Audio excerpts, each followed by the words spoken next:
Bienvenue à chacun. J'espère que vous m'entendez bien. Merci à vous tous et bienvenue. On vient de terminer notre 3e année. Alors, on est dans la 4e année et on a quelqu'un de tout à fait nouveau. On a encore 2 yogis seniors, Sister Gopi de Jaipur, mais elle vient de Jaipur, elle est en Inde, mais elle vient de Londres, et Mathias qui est en Suisse. Alors, on connaît bien Sister Gopi. C'est une yogi très senior. Elle a un beau mélange de l'Est et de l'Ouest et elle est impliquée dans la jeunesse internationale et c'était le rendre puissant la jeunesse. Ça fait presque maintenant 35 ans, 35 ans, et ce que j'aime d'elle, ces discussions sont très profondes. Quand elle parle des valeurs, elle parle en profondeur, mais de façon très simple. Et on a aussi quelqu'un qu'on n'a pas rencontré encore, mais qui n'est pas un neuf en Raja Yoga, mais c'est la première fois qu'on le rencontre. C'est Brother Mathias. C'est un coach de résilience et de stress.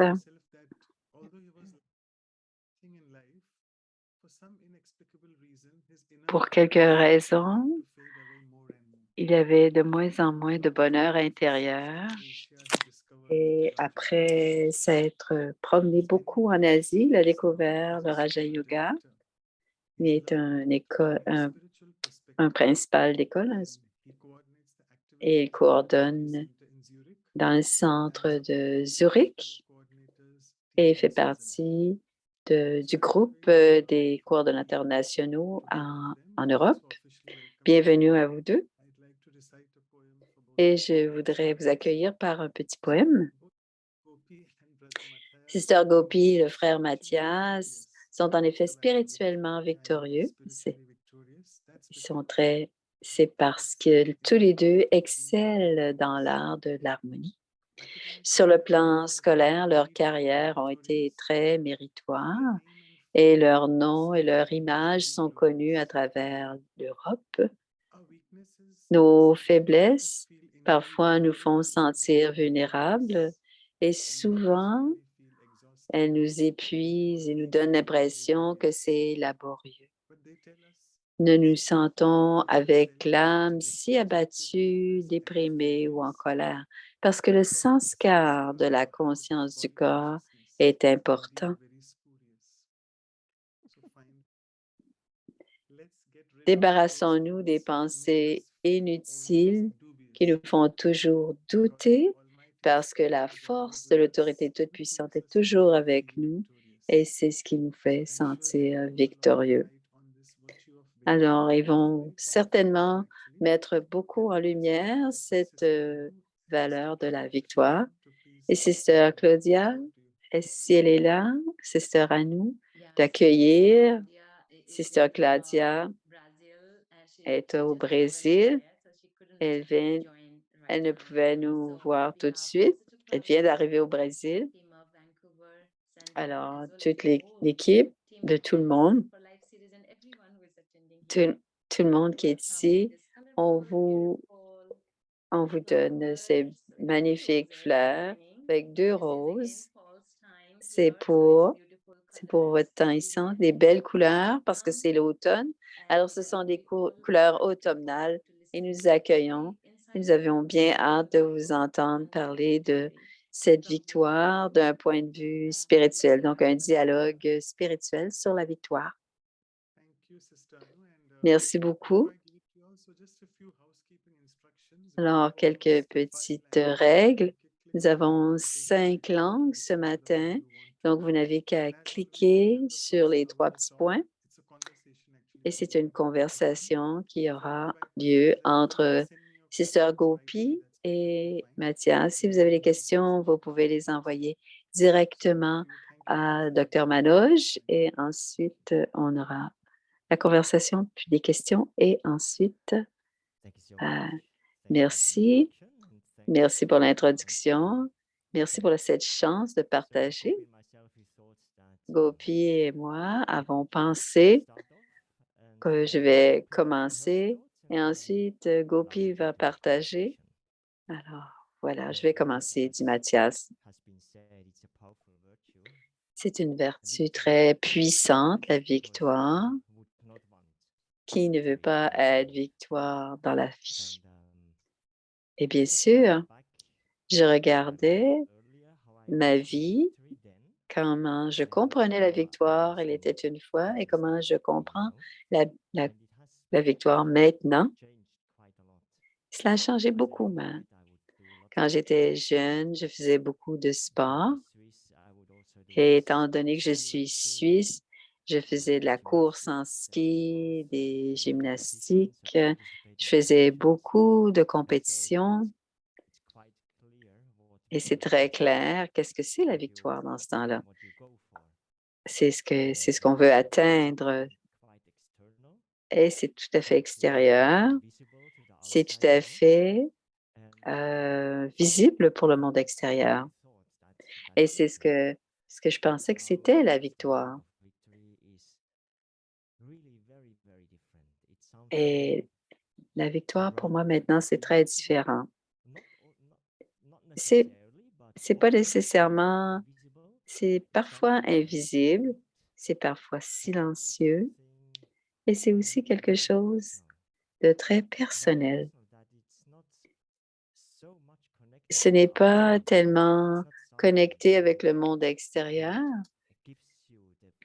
C'est pas quelqu'un qui donne l'approbation ou voici ta victoire, mais c'est quelque chose qui vient de l'âme, qui vient de l'intérieur. Et quand j'y réfléchissais à cela, j'ai vu que même avant que je devienne, que ma vie soit spirituelle, je savais qu'il y avait quelque chose de différent. Il y avait des expériences différentes dans les victoires, soit avec les sports, il y avait des choses différentes. Quand je jouais avec des amis, dans un jeu, c'est très important. On essaie de jouer au mieux pour gagner. On veut gagner. Mais plus tard, j'ai vu je ne gagnais pas, ça ne m'affectait pas. Et je voyais parfois les autres devenaient vraiment bouleversés, en colère. Mais j'ai pas beaucoup pensé à cela, mais j'ai aimé ce sentiment de ne pas être affecté, de faire tout pour la victoire, mais ne pas être affecté au bout du compte si je ne gagnais pas ou si ce n'était pas une victoire. Alors que je gagne ou que je perde, il n'y avait pas d'effet sur moi et c'est une expérience qui m'est venue à l'esprit en réfléchissant à la victoire. Et aussi une autre histoire, j'espère que c'est approprié de partager. C'est en 6e année. Si j'étais un tout jeune enfant à l'école et j'étais assis près de mon ami et mon ami m'a dit: «J'ai vraiment besoin d'aller à la toilette, je dois vraiment aller à la toilette» et la personne qui parlait, le professeur parlait encore pour 5 à 10 minutes. Il n'a pas demandé au professeur, je ne me rappelle pas, mais ce qui est arrivé, c'est qu'il a fait pipi dans son pantalon. D'une part, j'étais un peu choquée et d'autre, j'avais ce sentiment, il ne doit pas perdre son honneur. Personne ne devrait le savoir, même lui ne devrait pas savoir que j'ai vu ce qui venait de lui arriver. Alors, j'ai fait sembler que je n'avais rien vu. Je l'ai aidé. J'ai dit à une éponge: «Tu peux aller chercher cela» et tous nos amis et tout le groupe marchaient au retour à la et se protégeaient pour que ce ne soit pas aussi visible et ensuite je suis retournée avec la à la maison et je n'ai jamais parlé à personne. Je n'ai jamais raconté cette histoire pendant et ce n'est que 20 ans plus tard que j'ai raconté cette histoire comme un exemple. Mais quel est le lien avec la victoire? J'étais en contact avec quelque chose à l'intérieur de moi qui était complètement nouveau pour moi en tout cas. Et même si j'étais un petit garçon, j'ai senti une certaine maturité qui est vraiment dans chaque âme, certainement. Et cela m'a permis d'être en contact avec cela. Et je me suis sentie très, très bien d'être en contact avec cette valeur de la maturité à l'intérieur. Et cela m'a fait sentir comme si c'était la victoire. Bien sûr, je n'utilisais pas ces mots, mais mais j'ai tu as fait vraiment quelque chose de très bien. Tu as protégé son honneur, tu ne l'as pas dit à personne et je vois des situations similaires en ce moment dans ma vie d'adulte où il y a des choses qui se passent et qu'on n'a pas à raconter à qui que ce soit et parfois, c'est facile à faire, s'il y a pas de problème, mais parfois, quand je regarde la situation d'un peu plus proche, quand quelqu'un dit et quelqu'un agit d'une façon inappropriée, il y a un sentiment à l'intérieur de moi, je veux partager, je veux le dire à quelqu'un ce qui est en train de m'arriver, ce que l'autre m'a fait et après, je me dis: «Non, je ne veux pas faire ça, je ne fais pas cela» et depuis que je pratique cela, je me sens très bien à l'intérieur et à chaque fois que quelque chose m'arrive et que je ne le partage pas, c'est comme une victoire, quelque chose que je garde silencieux à l'intérieur de moi. Et ce que j'ai trouvé, dit frère Mathias, je pensais que la victoire, c'était quelque chose que l'on doit faire beaucoup, on doit euh, se battre pour cela et il doit y avoir un résultat pour tout le monde. Et maintenant, je pense plutôt que la victoire, c'est souvent connecté à ne rien faire et de rester à l'intérieur et de ne pas réagir. Et je dirais même que c'est la conscience qui gagne sur les émotions. Ces émotions qui nous font faire ceci ou cela, ou des habitudes qui nous poussent dans des habitudes ou des dépendances. Et la victoire, c'est non, je ne fais pas ça, j'en en parle pas, je ne vais pas là. C'est un aspect de la victoire. C'est sûr que ça n'a pas rapport avec tout, mais je pense que c'est quelque chose d'important de pouvoir de ne pas être transporté par de ce qui nous vient de l'intérieur et c'est la conscience qui gagne sur les émotions. Souvent, pour moi, c'est une victoire.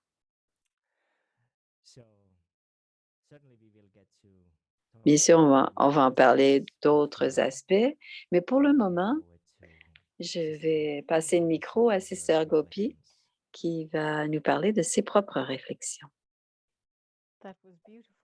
C'était très beau, Mathias. Merci d'avoir raconté ces histoires. Je viens de terminer un programme.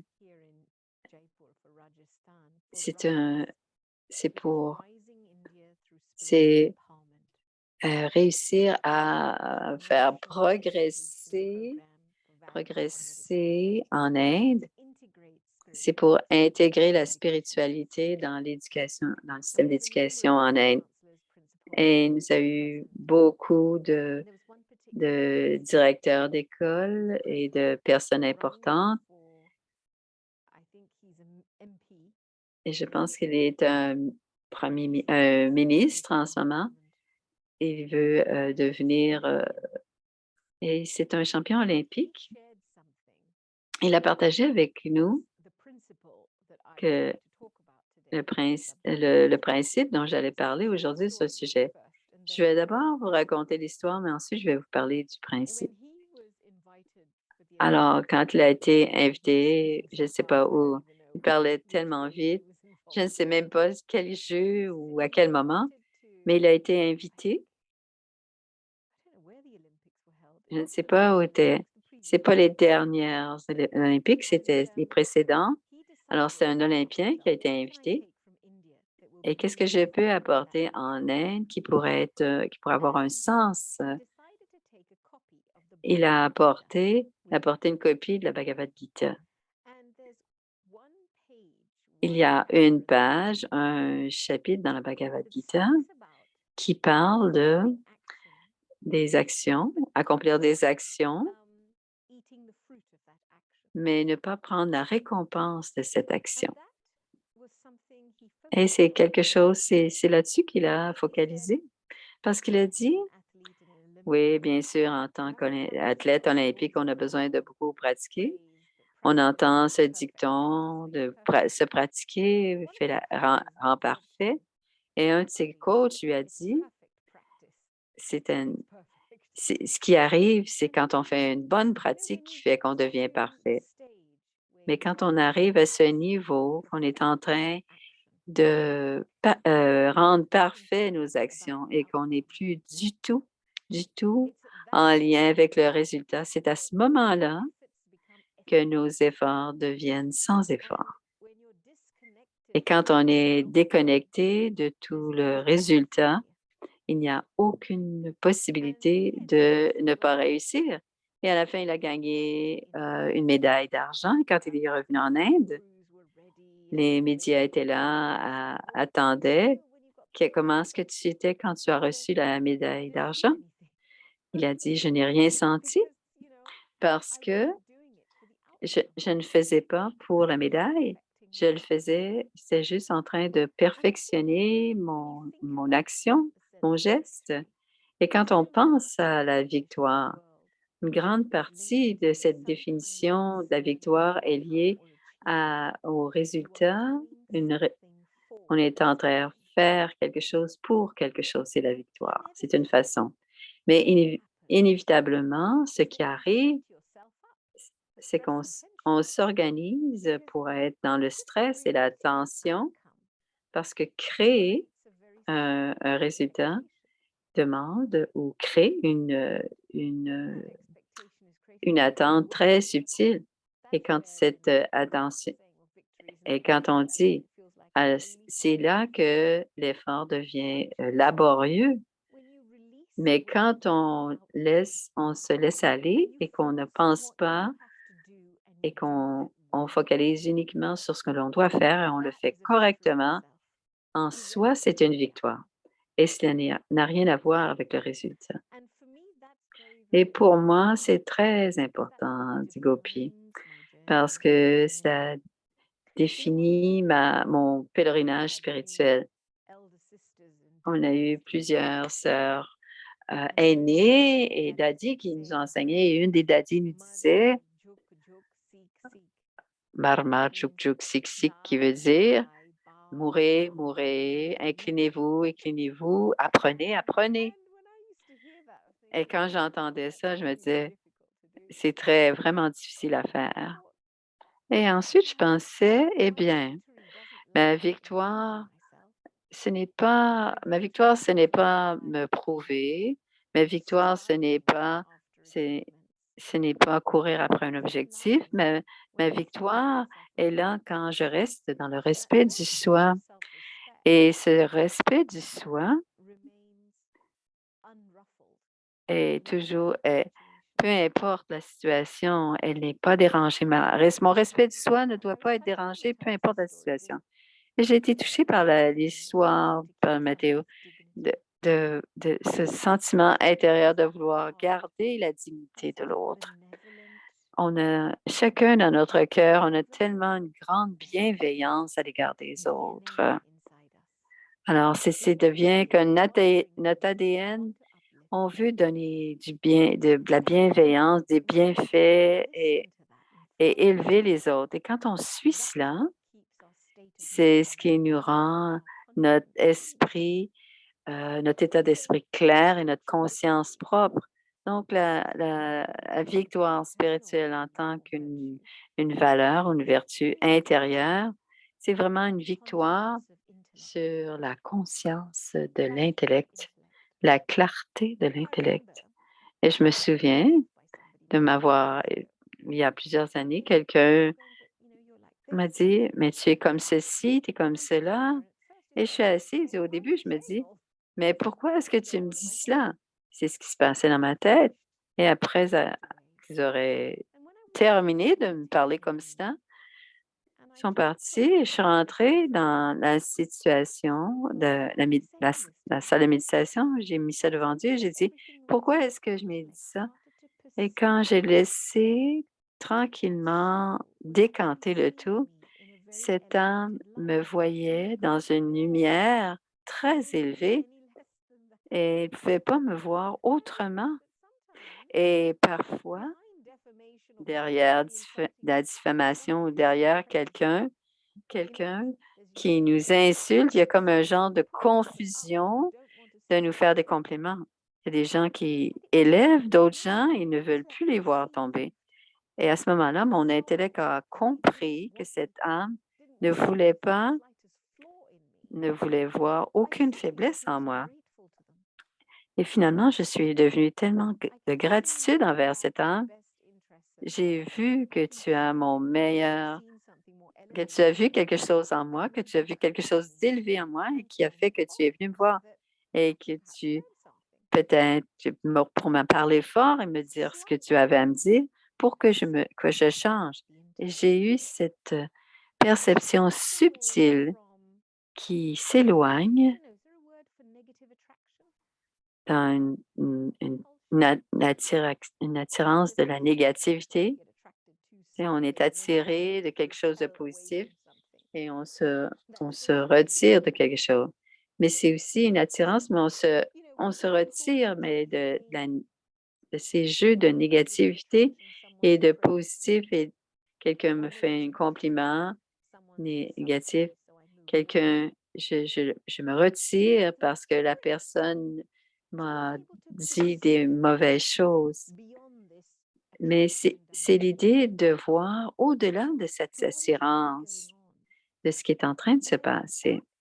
Et je pense que cet intellect qui peut percevoir ce qui est bon est toujours victorieux.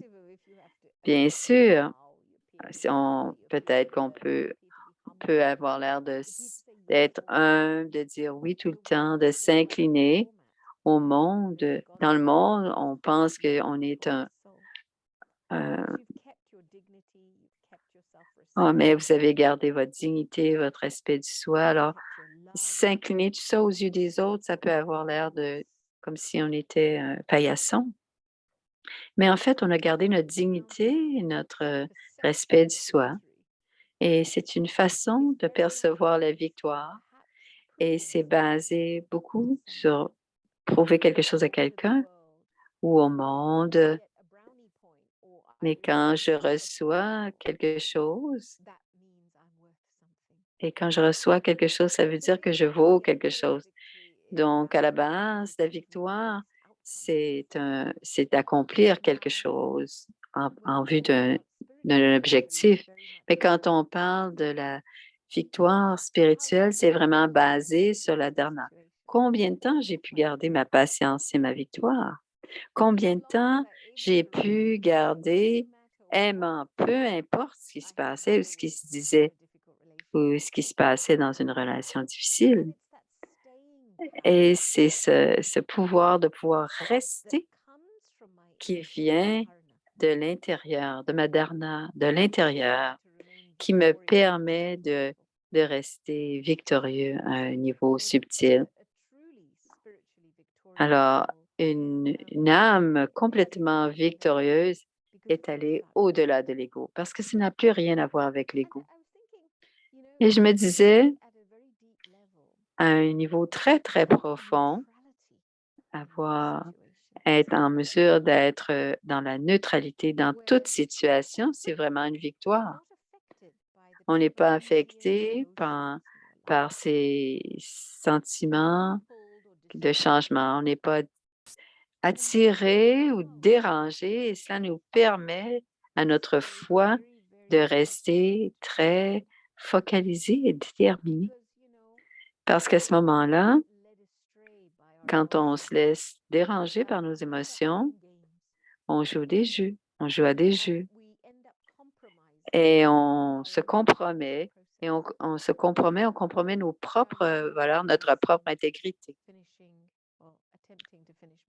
Et quand je vais finir mes études d'avocate, je me suis arrêtée et j'ai pensé à dans 5 ans, si je finis mes études d'avocate, où en serais-je dans 5 ans? Et j'ai vu quelqu'un qui était dans le succès, très connu, très riche, mais j'ai vu aussi quelqu'un qui avait compromis son bonheur. Et quand j'ai vu ça, j'ai dit non, non, je ne vais pas faire ça. Je préférerais être heureuse et pauvre que riche et malheureuse. Et c'est à ce moment-là que j'ai arrêté et j'ai dû manger du pâté chinois, enfin manger cette idée. Je n'avais pas la force spirituelle de faire face à la négativité qui était pour être dans ce... Et si j'allais continuer d'essayer de me prouver, je serais en train de compromettre mon bonheur et personne ne serait gagnant, ni moi ni l'autre. Alors, il y a beaucoup de bienveillance dans la victoire et cela a paru à plusieurs que je me retirais. J'ai été tellement intelligente. Pourquoi est-ce que tu veux faire les choses? Les gens veulent ce que tu as. Et la décision que j'ai prise qui était beaucoup plus profond. C'était basé sur un principe qui soutenait mon bonheur. C'était basé sur l'humilité de savoir et de reconnaître qui j'étais à ce moment-là. Ce n'était pas me retirer, c'était en fait, heu, ça me permet de vérifier de qui j'étais. C'était très clair. Je ne suis jamais revenue sur cette décision et c'était cet aspect de moi qui, travaille avec la foi. Ils restent très loin éloignés du gaspillage et ils sont très clairs, ils font ce qu'ils ont à faire. Ils sont au clair avec les principes avec lesquels ils veulent opérer dans leur vie. Donc si mon activité, je ne fais jamais rien parce que j'attends quelque chose de l'autre et c'est et avoir cette activité de poursuivre mes propres principes ou ma propre intégrité, c'est ce qui m'amène. Et je vais m'arrêter là et c'est parce que ça fait plus de 10 minutes certainement et il y a peut-être des pensées qui émergent de toi? J'ai beaucoup dit ce que tu as dit au sujet de ce participant olympique et ça me ramène à, de quelqu'un des Brahmakumaris, une sœur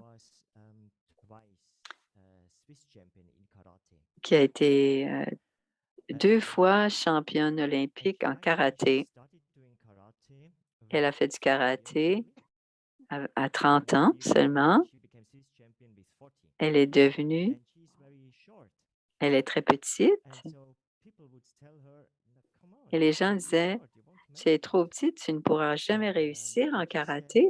Elle disait: «Oui, je vais réussir, je vais réussir». Donc elle avait cette foi, la foi mène à la victoire, mais elle avait cette conviction: «Bien sûr, je vais le faire, je vais réussir». Mais autre chose qu'elle a partagé avec nous et c'est très lié à ce que tu as dit, ne pas ne pas penser aux résultats, mais être complètement focalisé à perfectionner l'action ou et elle a dit: «Quand on est dans hem, on va se battre». Elle était petite, donc elle était souvent une tête ou 2 têtes plus haute plus grande qu'elle et quand on a une seule pensée, elle est beaucoup plus grande que moi, c'est fini. Elle a des plus grands bras que moi, c'est fini. Alors, j'ai trouvé que c'était important, la plus petite pensée de l'autre, à l'égard de l'autre, quelque chose qui est loin de nous, nous enlève la victoire finalement. Et elle a dit aussi, on penserait que quelqu'un qui était qui veut qui est très dur parce qu'il fait du karaté, on dirait que mais elle a dit: «On doit être très léger quand on fait du karaté. On doit être vraiment» et ça, c'est le perfectionnement de l'action, mais elle était complètement focalisée sur l'intérieur, sur l'âme et souvent, c'est à propos de cela dans notre vie. Quelqu'un a, disons, un mauvais caractère et on doit être en relation avec cette personne. Et un moment, si je commence à penser à cette personne et que mon attention va dans la mauvaise direction, aussitôt que je pense à cette personne, mon attention va dans la mauvaise direction. Et quand je pense seulement à moi, quelle devrait être ma façon d'agir, quelle serait la qualité que je devrais montrer, qu'est-ce que je peux améliorer dans moi-même, en moi-même, à ce moment-là, je pense que c'est possible d'arriver à être victorieux dans n'importe quelle relation. Je ne sais pas, Gopi, ce que tu en penses. Qu'est-ce que tu dirais? Est-ce que tu es d'accord qu'on doit laisser aller toutes les petites attentes, la plus petite des attentes, et c'est à ce moment-là, c'est victoire? Parce que si on a la plus petite des attentes, peut-être que cette personne peut être amicale ou dire bonjour. Donc, aussitôt que l'on voit, si ce n'est pas important pour nous, on est encore en train d'acquérir ou d'atteindre la victoire. Est-ce que tu es d'accord à ça? Je suis, non, je suis complètement d'accord avec toi. Et je me souviens quelque chose que Daddy Yankee disait, et j'aimais cela parce qu'elle parlait d'harmonie dans la vie. Et elle disait, chaque question a une réponse, chaque problème a sa solution, chaque personne est en train de jouer son rôle et chaque personne a droit d'être. Et si on comprend cela, on va, on va se promener, on va pouvoir être en harmonie avec qui que ce soit. Alors, il y a cette pause spirituelle que j'ai besoin d'adopter où je suis confortable en train de jouer mon propre rôle. Pourquoi est-ce qu'on doit avoir une attente de quelqu'un d'autre? Je ne sais pas vraiment nécessairement ce que je dois faire moi-même. Donc, c'est plus facile de remplir, euh, de me sentir bien parce que quelqu'un se sentit bien. Pourquoi pas se sentir bien de toute façon? C'est beaucoup plus facile de se sentir bien avec quelqu'un qui nous fait sentir bien, mais pourquoi ne pas se sentir bien tout le temps? Alors, les daddies nous faisaient voir dans le respect de soi, on peut être soi-même avec elle. C'est ce que l'on comprenait. Peu importe si on est en colère, bouleversé, il n'y a aucun jugement. On peut être qui on est. On n'a pas besoin, on n'attend rien de toi. Et la plus grande défi, c'est la plus grande défaite, c'est l'opposé de la victoire. Ce sont nos désirs subtils et nos attentes. On n'est jamais défié par une personne ou une situation. On est défié uniquement par ce que l'on veut de cette situation, de cette personne. Et il y a une grande quantité de stress qu'on peut laisser aller si on laisse aller une attente et de travailler et être vrai avec soi-même, vrai dans le moment. Et parfois, je pense à la spiritualité ici à Bharat et cela a un héritage riche de spiritualité. Mais il y a tellement une grande différence entre l'héritage, la vie et leur héritage de spiritualité. Ils sont tellement déconnectés, il y a tellement d'influence. Bien sûr, la prochaine génération n'aura aucun lien avec la spiritualité de Bharat. Pourquoi, je pense?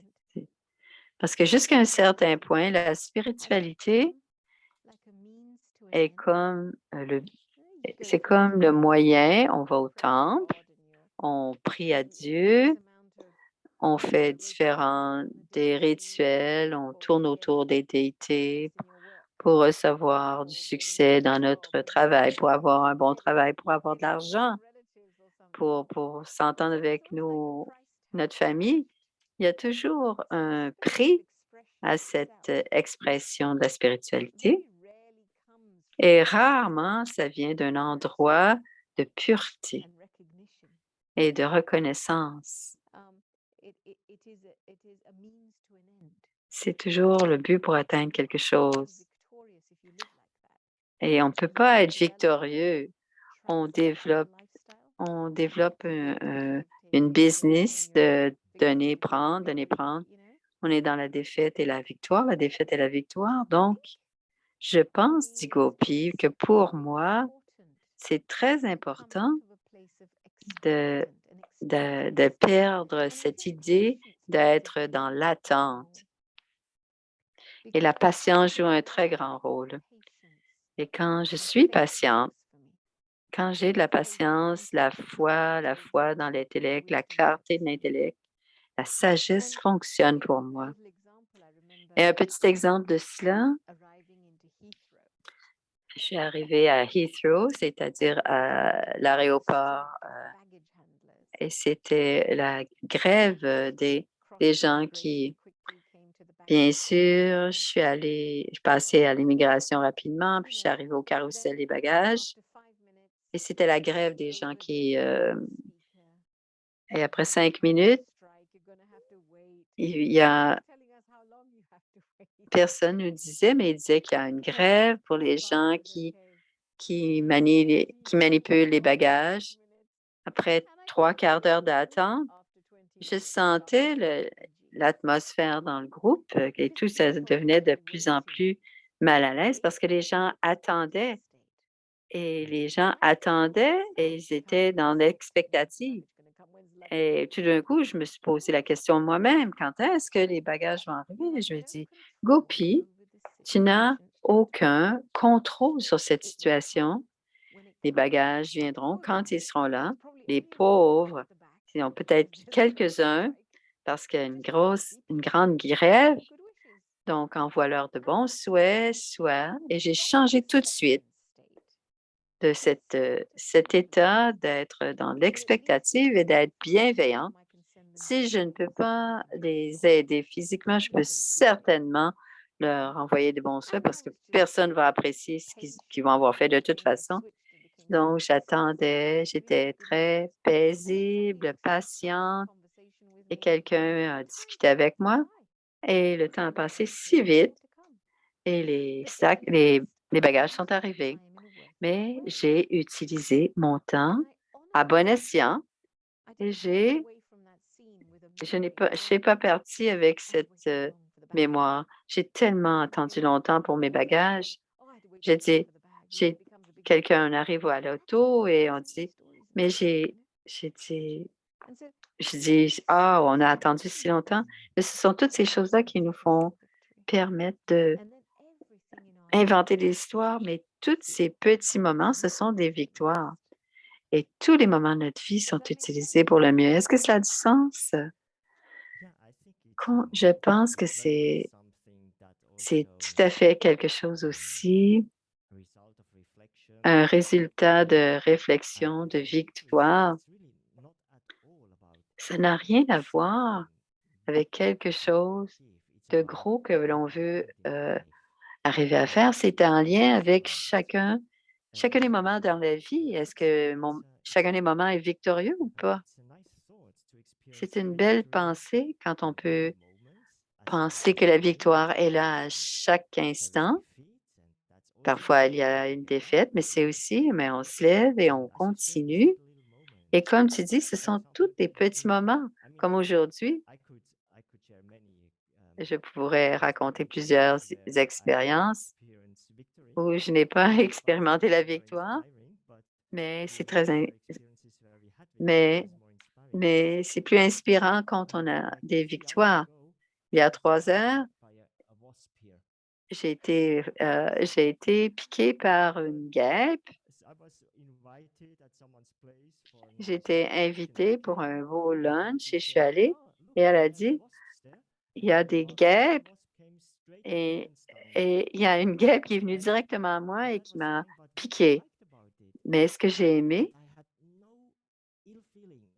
que je n'avais aucun mauvais sentiment, que cela n'aurait pas dû arriver. Oh, ces guêpes sont méchantes. Et j'ai aimé cela. Ah, ça, c'est une victoire. Je n'ai pas eu de mauvais sentiments pour cette guêpe ou pour cette situation. Et c'est comme quand on commence à avoir ce genre de pensée, et c'est important que nous commencions avec des petites choses et qu'on mette ces actions, mettre notre attention sur ces petits moments de victoire ou d'être victorieux. Et cela s'accumule et on accumule cette conscience et victoire ici, une victoire là. Et cela va vraiment faire grandir notre respect du soi. Et le respect du soi, il y aura l'humilité. Et avec euh, n'importe quelle situation, on va accumuler ces expériences de victoire. On a ces moments, on a ces moments de victoire de toute façon, mais inconsciemment, on ne les poursuit pas comme étant des victoires. C'est intéressant comment une victoire, dans le sens, c'est une défaite ou un résultat. C'est le sens que l'on donne. C'est le sens que l'on donne à tout ça. C'est un résultat. Certains appellent ça un échec, d'autres appellent ça une victoire.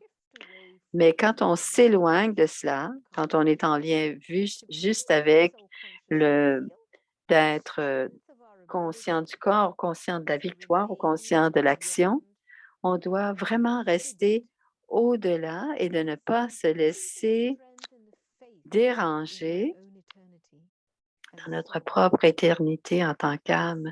Ça nous amène dans notre sécurité, notre nature éternelle de qui je suis en tant qu'âme, nous rend impavibles, nous rend sans peur. Et ça veut dire, si tu n'as pas peur de la mort, par quoi peux-tu être défié? Et cette expérience d'avoir cette conscience de soi et de l'avoir très profondément et de enlever cette identité en lien avec l'activité humaine. Alors, si j'ai quelque chose d'humain, si je gagne ceci ou cela, c'est quelque chose, c'est quelque chose qui vient, c'est quelque chose de temporaire. Ça va venir, ça va être là, ça va partir. Mais qui je suis, c'est tellement plus grand que cela. Et je pense que faire partie de ce pèlerinage, d'être dans la conscience en soi, c'est de garder cette foi profonde dans l'intellect. Et je dois briser la conscience du corps, briser l'attirance à une image. Pour nous, on a parfois une perception de qui l'on est et comment on doit être. Et c'est facile, même chez les Brahma Kumaris, d'être dans cette idée de l'institution. Et on peut avoir dans notre tête ce qui doit être un biquet. Et on est comme cela. Et le premier sujet, c'est considère-toi comme une âme. Ça veut dire détends-toi et éloigne-toi de la perception de qui tu es ou de qui tu penses être. Et relaxe et va vers ces qualités originelles et ce sont ces vibrations qui vont guider la perfection de nos actions. Et c'est ça qui nous rend un ange. À chaque action devient spéciale. C'est ce qui nous rend, c'est qui nous fait devenir un ange. Parce qu'on se sent spécial à l'intérieur. Et c'est quelque chose de complètement différent. À certains moments dans notre vie, on doit vérifier, est-ce qu'il y a encore une image que je voudrais être ou est-ce que je suis encore en train de projeter une image de comment je veux que je veux être aimé, par exemple, ou suis-je vraiment, est-ce que je suis vraiment détachée lors de ma propre vérité, ma propre valeur, ma propre intégrité? L'attirance, c'est ça qu'on doit briser, cette attirance, parce que c'est le point. Si on comprend les jeux dans les relations, si, si on impressionne quelqu'un et qu'il devient impressionné, il va manger dans notre main. Est-ce qu'on veut impressionner ou être impressionné? On pense que ce sont des bonnes choses dans la vie, mais en fait, ce sont des choses difficiles pour l'âme. Parce qu'à chaque fois qu'on est impressionné par quelqu'un, on donne notre pouvoir à l'autre. Et c'est très vrai ce que tu as dit plus tôt, même si celui-ci est très vertueux, on fait des petits. Ils sont vertueux. En plus, ils sont intelligents, mais je ne suis pas si intelligent. Tu viens d'avoir remis ton pouvoir et tu perds la focalisation sur qui tu es vraiment, l'âme. Et alors,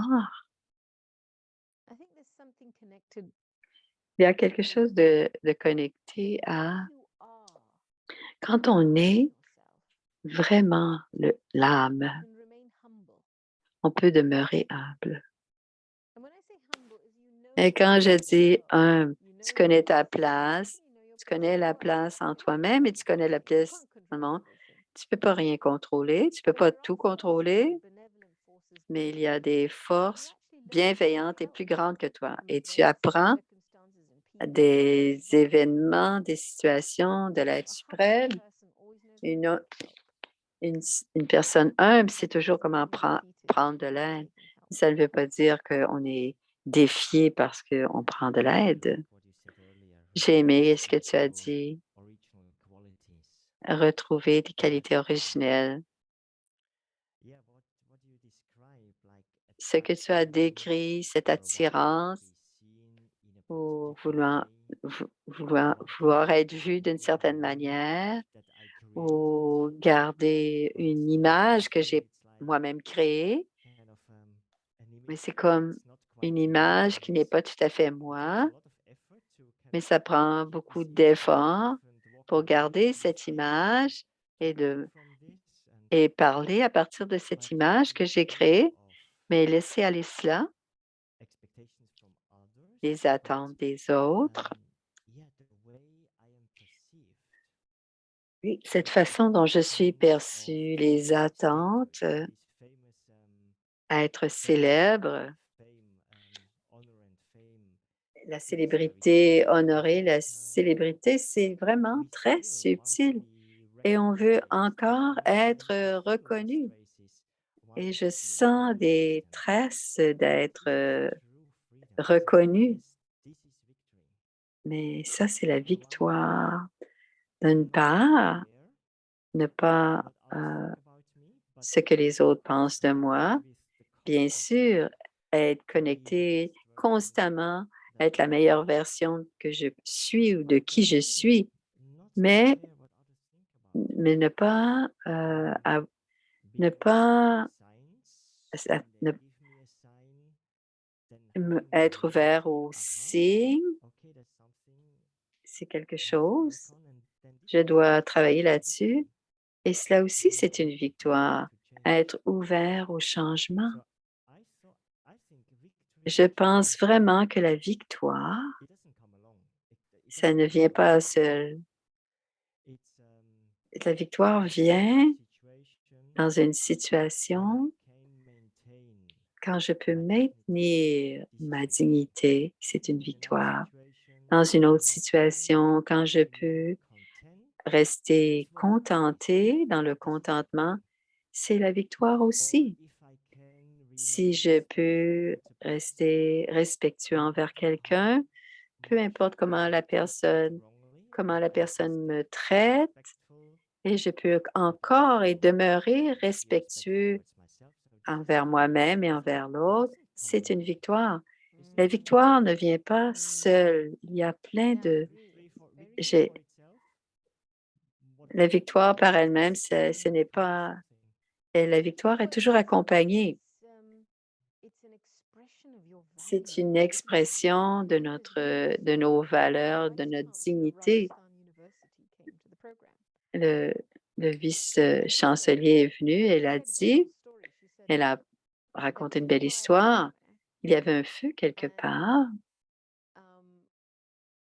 et avant que les pompiers arrivent, il y avait un petit oiseau et cet oiseau est allé est est allé dans un petit étang et est allé chercher des gouttes d'eau et mettait cela dans le feu et quelqu'un a dit au petit temps: «Mais c'est seulement des petites gouttes, comment ça va faire, Et le petit oiseau a je serai célèbre pour avoir essayé d'éteindre le feu et non pas pour l'avoir alimenté et on fait ce on doit faire parce que ce qu'on est et on laisse un mémorial. On fait pas une action à cause de quelque chose pour quelqu'un, pour quelque chose. On fait cette action parce qu'on est en train d'exprimer la grâce de nos valeurs qui sont à l'intérieur de nous, chacun des aspects. Et nous sommes testés à chaque situation, dans toutes nos relations, pour la patience, l'amour, le respect, la tolérance. Quand on apprend à perfectionner cette expression, c'est la victoire. Et je suis complètement d'accord avec toi. L'intellect qui a la foi mène à la victoire. C'est la façon dont qu'on bouge ne peut pas être aveugle. Si on regarde notre propre vie et qu'on dit: «Pourquoi est-ce que tu fais ce que» ils ne peuvent pas répondre: «Parce que mes grands-parents l'ont fait, parce que mais la famille l'a fait, c'est une tradition». Mais quelle est la signification pour toi? Alors, il y a tellement de gens qui n'ont pas encore décidé que ça leur appartient, ou bien c'est ou heu, quelqu'un que ce que quel ils font le rôle de ce que quelqu'un leur a dit qu'ils étaient ou les mémoires de quelqu'un d'autre.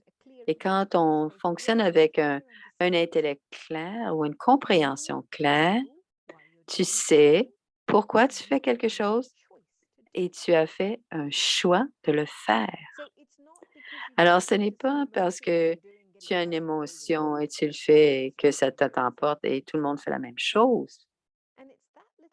Et c'est ce moment, quand il y a cette clarté de ce que tu es en train de faire, pourquoi tu le fais et que tout est fait à travers la compréhension, parce que quand il y a la clarté de l'intellect, on ne peut pas être bougé, on ne peut pas être ému parce qu'on comprend le présent, le passé, le futur. Je ne vais pas faire ça, ce n'est pas pour moi, c'est ceci qui est pour moi, c'est ce que je vais faire. On comprend le présent, le passé et le futur. Et quand il y a cette complète compréhension de ce que l'on doit faire et pourquoi on le fait, et parfois même on a fait un choix, quelqu'un a dit on le fait, mais à l'intérieur, on n'a pas dit je choisis de faire cela. C'est un de ces trois éléments qui, qui font en fait nous fait perdre notre colère parce qu'on peut se faire transporter par toutes sortes d'influences ou de dynamiques qui nous empêchent de rester mentalement stable et clair à l'intérieur de nous. Parce que pour nous, la victoire c'est un aspect, un esprit stable, une clarté de l'intellect. Et ce que tu nous as dit au début, au sujet de la conscience, on n'a pas, quand on a cette voix à l'intérieur qui nous parle de c'est ce que tu dois faire, c'est la conscience. Peut-être toutes les personnes autour ou même une circonstance diraient non, c'est pas, tu ne fais pas, mais tu sens à l'intérieur, mais tu ne sais pas pourquoi, mais c'est ce que tu sens, tu dois le faire. Et quand tu le fais, c'est très propre à l'intérieur. C'est un très beau sentiment à l'intérieur. Et ça me rappelle d'un dicton que j'ai entendu, Elka, c'est le Al Gore, le vice-président des États-Unis. Ouais, c'était l'ancien vice-président il y a plusieurs années, 2000, 2002, 2005. Une chose demeure vraie, même si personne ne fait la vraie chose. La mauvaise chose reste toujours mauvaise, même si tout le monde le fait. Et je pense, j'adore ce dicton, cette citation de Al Gore qui est si on agit, si j'agis sur ce qui est vrai et juste en ce moment, je pense que c'est une victoire aussi et que on peut voir ce que ça va donner comme résultat, mais je sens que je dois le faire et souvent,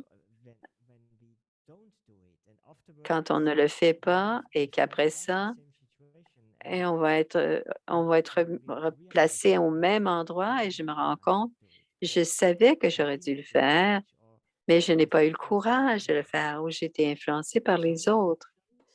Donc, cette conscience, aller avec la conscience, amène ce sentiment d'être victorieux et on met fin au gaspillage.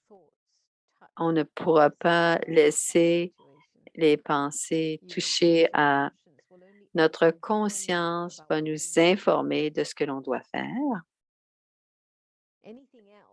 et tout le reste n'est pas. La conscience ne dira pas quelqu'un d'autre va faire ou qu'est-ce que la conscience va juste avoir un rapport avec C'est la partie à l'intérieur de toi. C'est la conscience est en lien avec toi. Elle, elle dira ce que tu as à faire et quand tu écoutes ta propre conscience, tu deviens consciencieux. À ce moment-là, il n'y a aucune pensée gaspillée à quoi que ce soit, à aucune personne, aucune situation qui n'est pas en lien avec cela parce que quand on est consciencieux, on sait exactement ce que l'on doit faire et ce que l'on doit être. Le grand défi dans tout cela, quand on est dans la conscience, quand il n'y a pas complètement l'impavidité. Par exemple, dans une situation, si on ne tient pas, si je dois me lever, peut-être qu'on n'est pas traité d'une bonne manière. Est-ce que je dois me lever? Pas. Bien sûr, on comprend, on doit être respectueux, mais parfois, il y a plus que cela. Pour être victorieux, je dois me, je dois faire face et je dois répondre parce que sinon, c'est le Brother Anthony qui dit, c'est l'âne, c'est comme la tolérance, c'est pas laisser les autres faire ce qu'ils ont à faire, ce qu'ils veulent faire avec toi. C'est une façon, c'est la tolérance de l'âne. Alors, écoutez la conscience et si la conscience dit, écoute, dois vraiment faire face, tu dois te protéger, mais là, la peur arrive et dit, ah, est-ce que tu vois? C'est la peur fait qu'on n'écoute plus la conscience. Il y a 2 choses là-dedans. La première, d'où vient cette pensée que ce n'est pas un bon geste? Cela vient la plupart du temps profondément.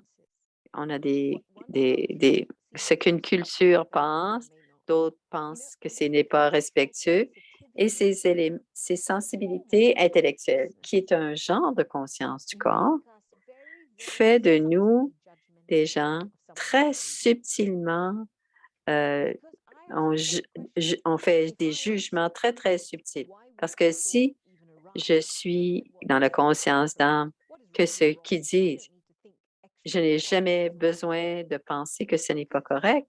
Si c'est correct, c'est pas correct. Et l'univers va se charger de leur dire que ce n'est pas. Je n'ai pas à corriger la situation et dire que ce n'est pas juste, mais je dois me garder en sécurité.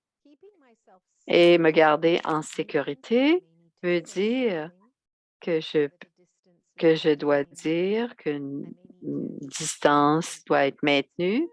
Je dois faire quelque chose. Si je ne le fais pas nécessairement ce n'est pas juste. Je ne fais pas face parce n'ont pas raison. Je sais ce que c'est. Ils sont qui ils sont, mais je dois rester en sécurité. Et quelle est l'action que je dois prendre pour rester en sécurité? Quand on est dans une situation de leadership et qu'on est un instrument ou quelqu'un travaille avec toi, c'est ton rôle de dire quelque chose. Et tu peux être ferme, mais tu peux aussi être poli. Tu peux être ferme, mais tu peux être poli. Et tu le dis pour ta sécurité et pour la sécurité de l'autre.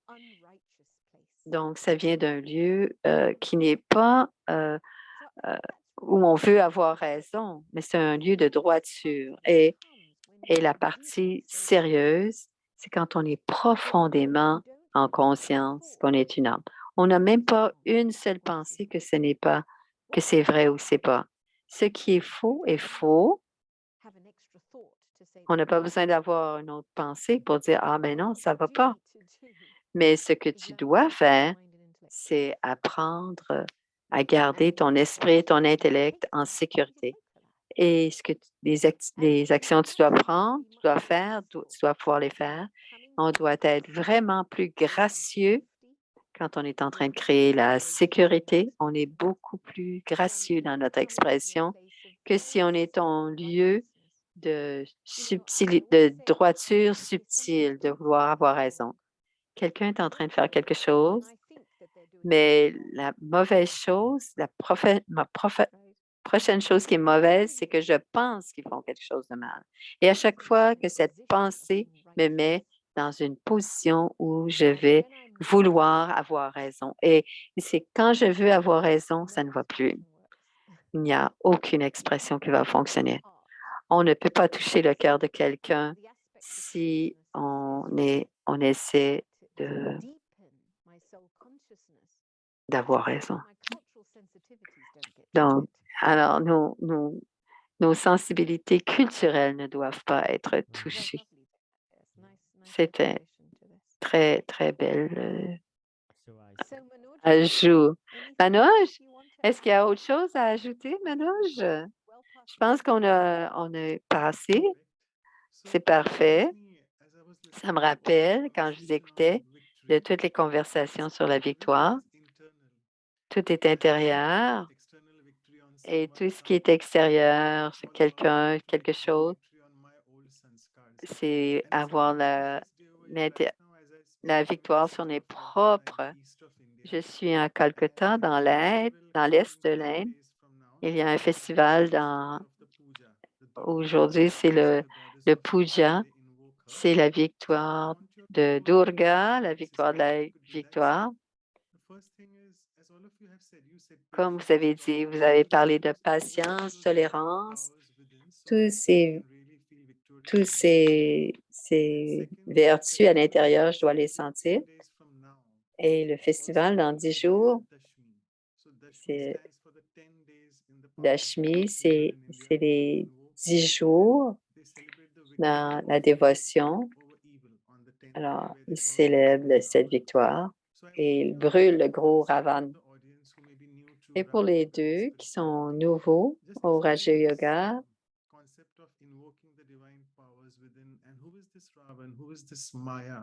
ils veulent on parlait de cette victoire sur nos vies, nos, nos, la meilleure façon de parler de la victoire sur nos vertus, c'est de donner des personnages à nos.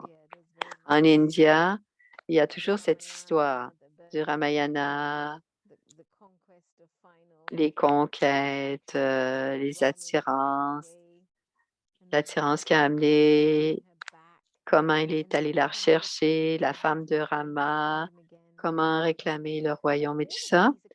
Mais toutes ces histoires, ce sont des personnages de ce qui se passe à l'intérieur de nous. C'est les émotions qui sont à l'intérieur de nous. Et je dis toujours, les gens parlent de Maya et de Ravan. Ah, ça c'est Maya. Ah, ça c'est Ravan. Comme si c'était quelque chose à l'extérieur. Mais en fait, c'est simplement nos faiblesses à l'intérieur. Et c'est un sentiment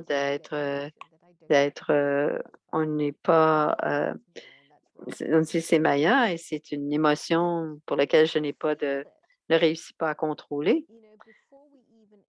Et avant même d'invoquer les pouvoirs, la première chose qu'on doit faire, c'est de vraiment se désidentifier de, de cette identité humaine et de se réidentifier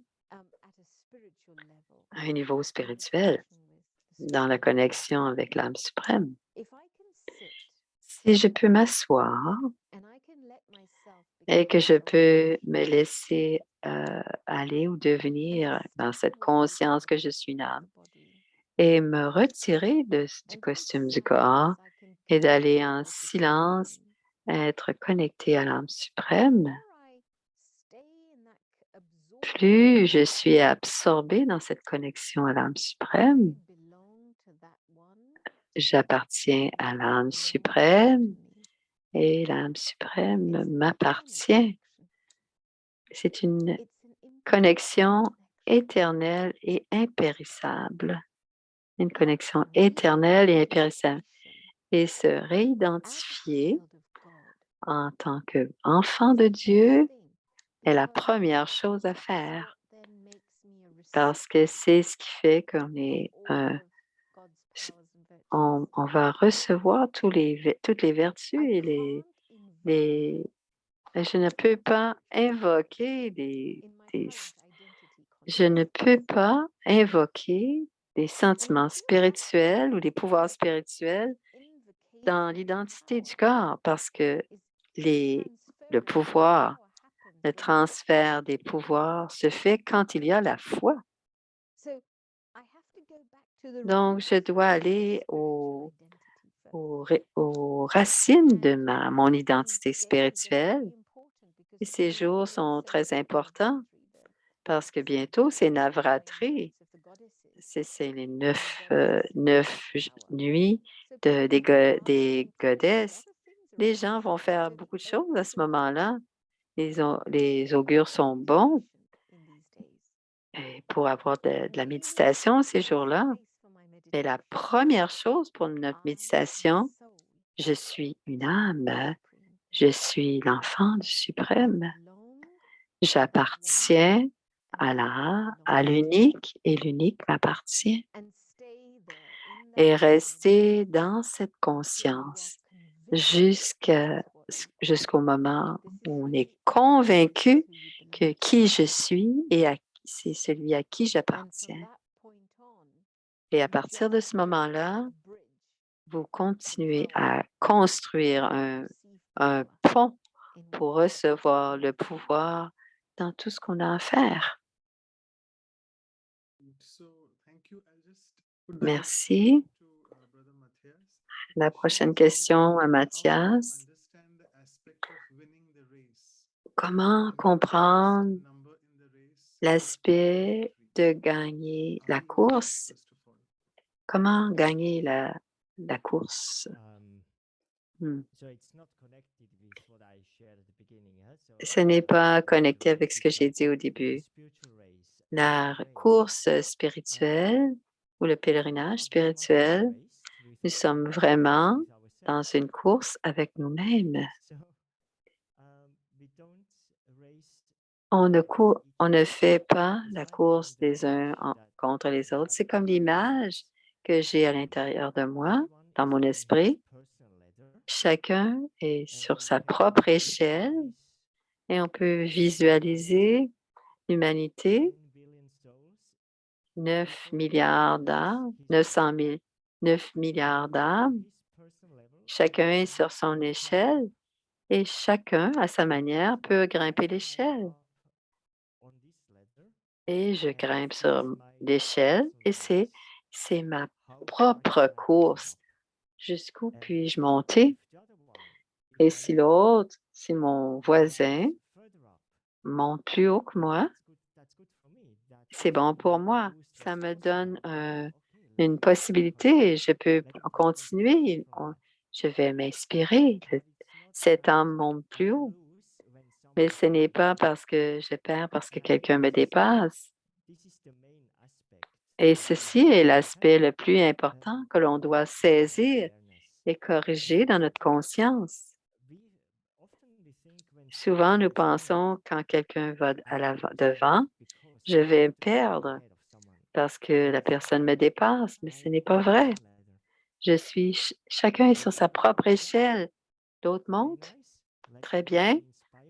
Je vais être inspiré. Je vais aller plus haut, moi aussi. Et ça me ramène une autre valeur à la victoire, c'est le succès.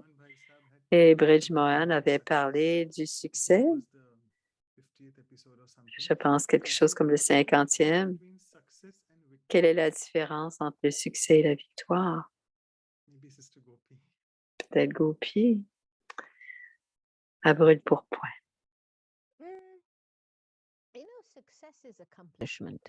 Le succès, c'est l'accomplissement. On peut accomplir des tâches. On veut faire quelque chose et on l'accomplit. C'est un succès. C'est un accomplissement. Et tandis que la victoire, c'est pas uniquement un accomplissement, c'est une stabilité c'est d'être capable d'être stable, même s'il y a de la résistance.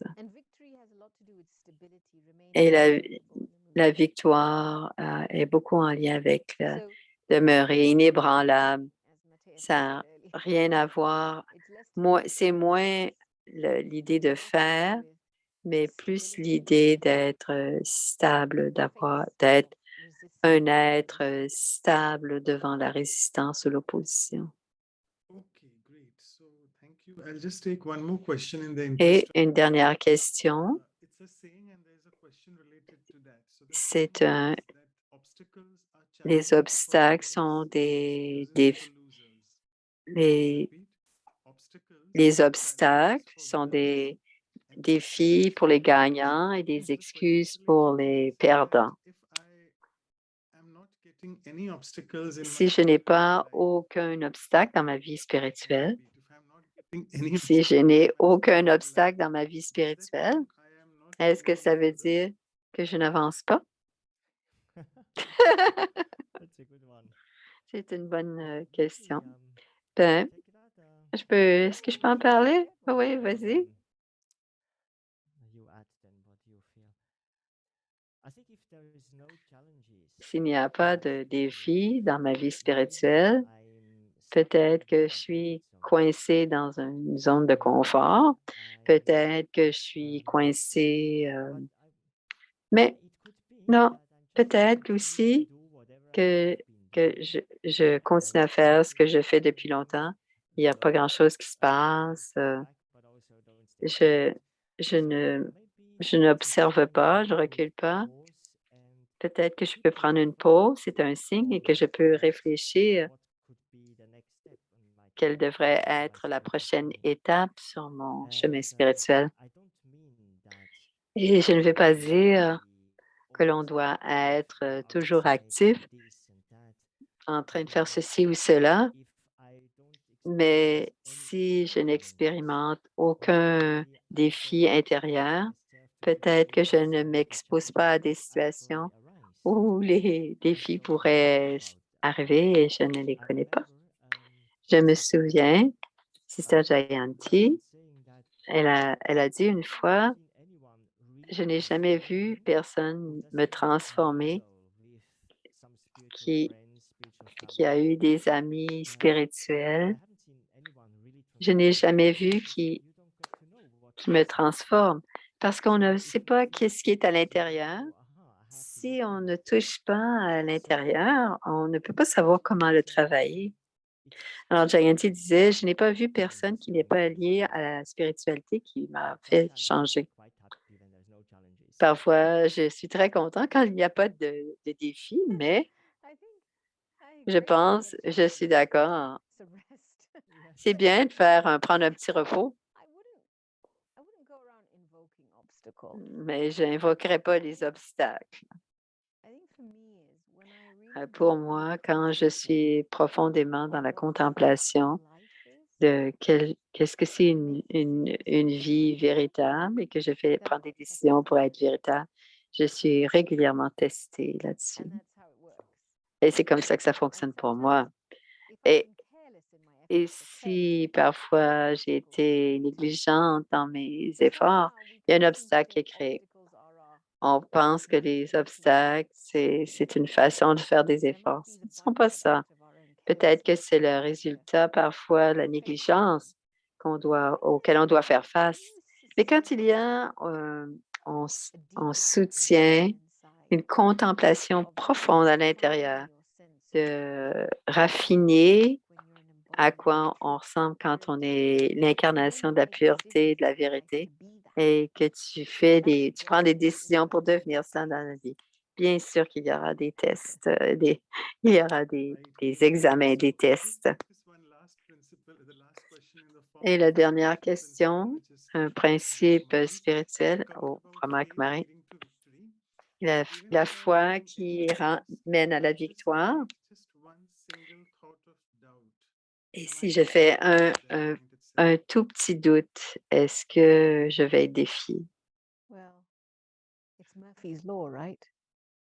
If the domino falls that way, Si le domino tombe d'un côté, tout si le domino tombe, tous les autres dominos. On ne peut pas être juste penser. On peut peut-être avoir droit à un problème, mais des fois, on peut se rattraper, et faire ce qu'on a à faire et agir à partir de ce moment-là. Mais si on reste trop longtemps dans le doute, j'aime aussi l'idée de la foi, recréer et renforcer la foi. Je pense qu'on est plusieurs à avoir eu cette expérience. On a une pensée. Il y a complète foi et c'est ce que nous allons faire, ce que je vais faire. Et on se sent bien et on le fait. Et ça se passe facilement, mais souvent, ce n'est pas tout. Souvent, pas comme ça. On a besoin de créer la foi ou travailler à la foi un peu et réaligner et remplacer les doutes par des victoires de force, de puissance, de respect du soi. Et, et parfois, le doute, c'est parce que c'est pas clair ce qu'on veut qu'il arrive, le résultat. Pourquoi est-ce que ce doute vient? Parce que je ne suis pas connectée à moi-même, je ne sens pas que je peux le faire, quelque chose n'est pas clair. Donc, ça demande un peu d'investigation. Mais jusqu'au moment où la décision est révélée. Et après ça, ça devient très clair ce qui doit être fait. Je ne vois pas ça comme un échec, mais bien une occasion d'apprendre. So we come to a close with the questions now, and we have our seniors with us. So I'll just request Dr. Ashok Mehta to propose the vote. Dr. Ashok va vous remercier. Om Shanti. Om Shanti. I think we've really enjoyed your On a dialogue. beaucoup aimé ton dialogue sur la victoire, The external aspect. surtout quand on regarde l'aspect intérieur. Been very beautifully said is Gopi, tu nous as dit Anasakta karma que c'était les principes. Tu fais tes actions, tu vas préparer tes actions sans attendre de récompense. Et il a été, il était peut-être celui qui a gagné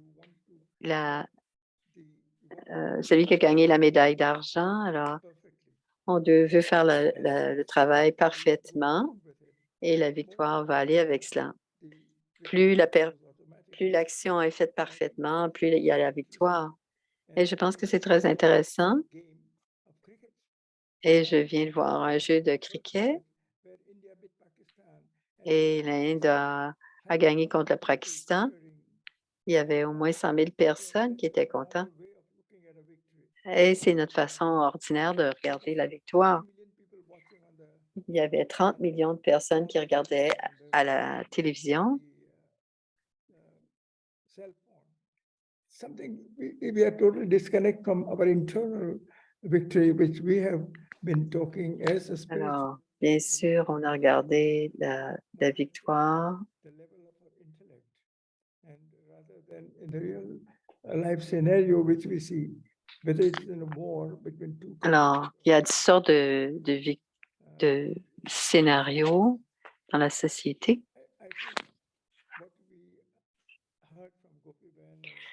Ce que vous avez entendu, c'est beaucoup plus, ça nous aide beaucoup mieux à comprendre de cette victoire intérieure que ce que l'on comprend de la victoire extérieure. victory of the good over the evil, and then celebrating the 10th day of the Alors, il parle des différents de prochains festivals en Inde. or the five, vices.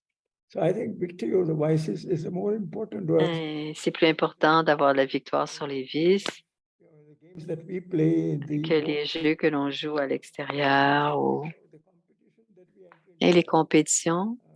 I think we've been trained to look Alors, on a été entraînés à regarder la victoire de toutes sortes de manières. get 5 gold medals and you keep on mentioning for the rest of your life that you got so many more. On a eu beaucoup de médailles et on continue à parler de nos médailles toute notre vie.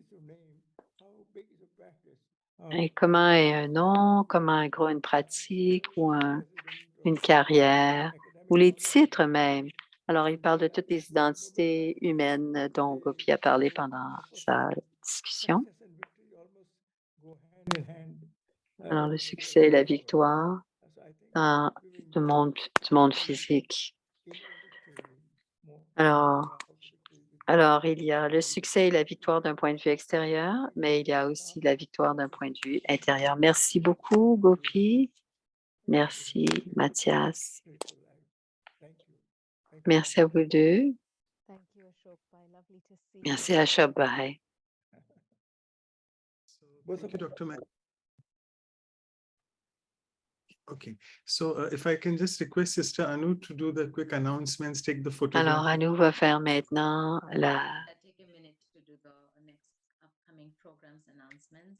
Alors, 1 minute pour les programmes. C'était magnifique, c'était parfait. Et la prochaine, merci à vous deux. Et pour la semaine prochaine, et là, c'est le 3e anniversaire des valeurs pour la vie qu'on a commencé il y a 3 ans, en octobre, en 2013, en 2020. Et on va voir Eric, qui est le coordonnateur national du Canada, Sudesh Didi, qui est le directeur européen et Santosh, qui est la directrice de Saint-Pétersbourg et aussi la coordonnatrice et les régions baltiques et la Russie.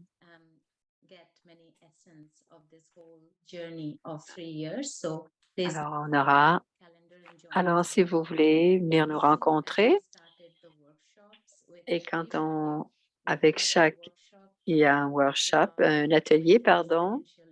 Donc, le samedi suivant, ce sera un workshop.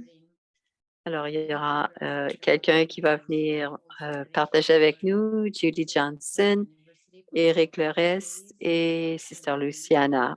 Et ce sera le 28. Ce sera un autre, un atelier cette fois-ci pour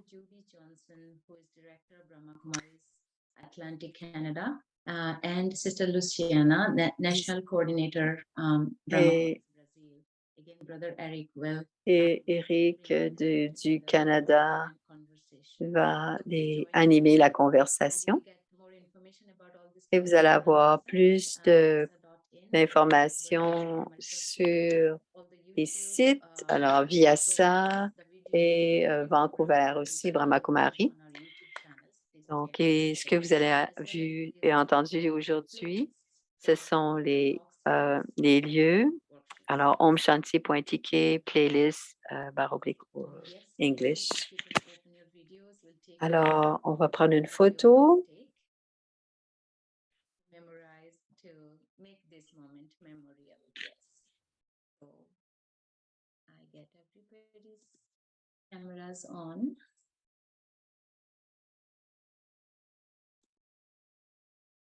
Thank you, everyone. Thank you, Manoj. Merci à tout le monde. Ils ont pris la photo. Alors, 1 minute pour un drishti.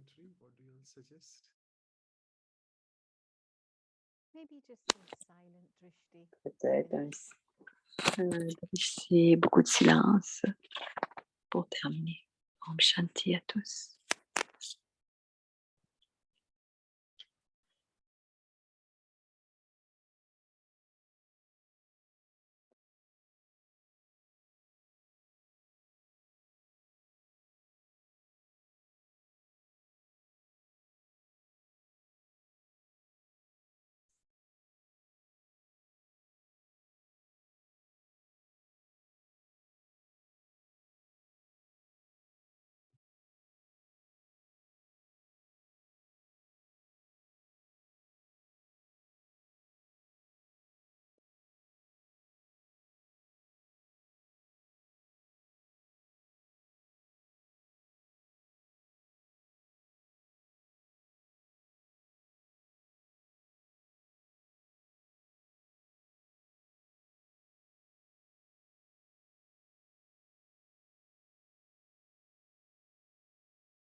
Om Shanti to all the victorious souls out there.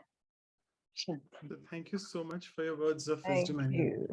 Om Shanti. Thank you, Om Matthias. Shanti. Om Bye. Shanti. Om Shanti. Bye.